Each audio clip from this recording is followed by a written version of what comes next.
politique maintenant après leur victoire aux élections législatives. Certains députés vont devoir maintenant faire un choix. Il n'y a pas encore de loi pour 2 mandats, mais il existe déjà une règle pour 3 mandats cumulés. Au Parti socialiste, en tout cas, les cumulards, comme on les appelle, vont devoir donc lâcher un de leurs fauteuils. Dans la région, 3 députés sont immédiatement concernés, notamment Philippe Kemel, vous le voyez sur les images. Il est vice-président de région et maire de Carvin. Il a donc 1 mois pour abandonner un de ses 3 mandats. On quitte une mission, il y a un pincement au cœur, c'est certain, mais il faut permettre à ce que la démocratie ne soit pas un cumul important. Il faut permettre aussi à d'autres élus de mener la mission que l'on a menée.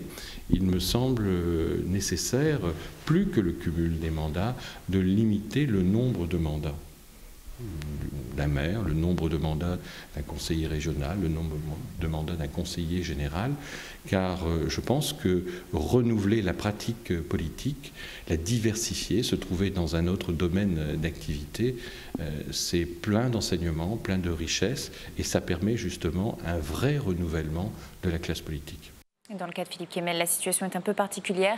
Un recours de Marine Le Pen a été déposé contre sa victoire aux législatives et tant que la procédure est en cours, il n'est pas obligé de démissionner. Ça peut prendre 1 an. Il y a par contre 2 autres députés donc, dans la région qui sont concernés. Jean-Pierre Allossery, maire d'Hazebrouck, et Rémi Pauvros, maire de Maubeuge. Ils sont tous 2 vice-présidents au Conseil général du Nord. D'ici la mi-juillet, ils devront remettre leur démission au président du département, Patrick Kanner. Ça va chambouler l'exécutif du Conseil, mais Patrick Kanner n'est pas inquiet, il est même enthousiaste. Écoutez. Jean-Pierre Allossery représentait la Flandre intérieure. Il y aura donc un vice-président ou une vice-présidente remplaçant Jean-Pierre Allossery dans cette fonction. Même chose, naturellement, pour la remplaçante ou le remplaçant de M. Rémi Pauvros.